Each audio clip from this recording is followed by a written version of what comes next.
મારું નામ જાગૃતિબેન ડાંગર, વોર્ડ નંબર 13 પૂર્વ કોર્પોરેટર। આજની રજૂઆત છે, તમે જોઈ શકો છો આ બેનો ભેગા થયા છે। પાણીનો કાપ છે આ વોર્ડની અંદર અને ગંદુ પાણી આવે છે ત્યારે પણ ગંદુ પાણી આવે છે। તો મારી એ જ રજૂઆત છે કે શાસક પક્ષોને કે મોટી માત્ર ને માત્ર વાતો કરવાને બદલે લોકોને સારું પાણી આપે, ચોખ્ખું પાણી અને સમયસર દરરોજ પાણી આપે। જ્યારે પાણી પુરવઠા મંત્રી અને મુખ્યમંત્રી આવે છે, વાતો કરે છે, મોટી મોટી જાહેરાત કરી ફોટા પડાવે છે અને મોટી મોટી હેડલાઇન ઉપર પેપરમાં આપી દે છે કે રાજકોટ ક્યારેય તરસી નહીં રહે, રાજકોટને કાયમી પાણી મળશે ઉનાળામાં। તો આજે હજી ઉનાળાનો 1 જ મહિનો ગયો છે, ઉનાળાની શરૂઆતમાં જો પાણી કાપ આવતો હોય તો આખો ઉનાળો આ લોકો કેવી રીતના કાઢશે? તો માત્ર ને માત્ર મારું કેવું એવું છે કે ખાલી વાતો કરવાને બદલે લોકોને સારી સુવિધા, ચોખ્ખું પાણી અને દરરોજ પાણી આપે, નહીતર જો આ લોકોને શાસન કરવાનો કોઈ અધિકાર જ નથી તો રાજીનામું આપે।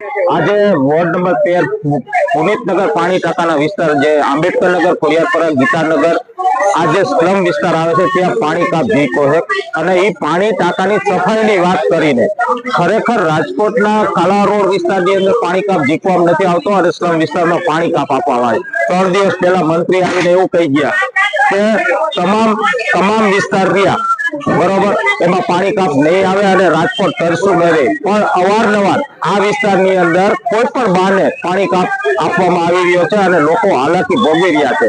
એટલા માટે અમે અહીંયા માટલા ફોડ અને થાળી વગાડી અને તંત્રને જગાડવાનો પ્રયાસ કરી રહ્યા છે।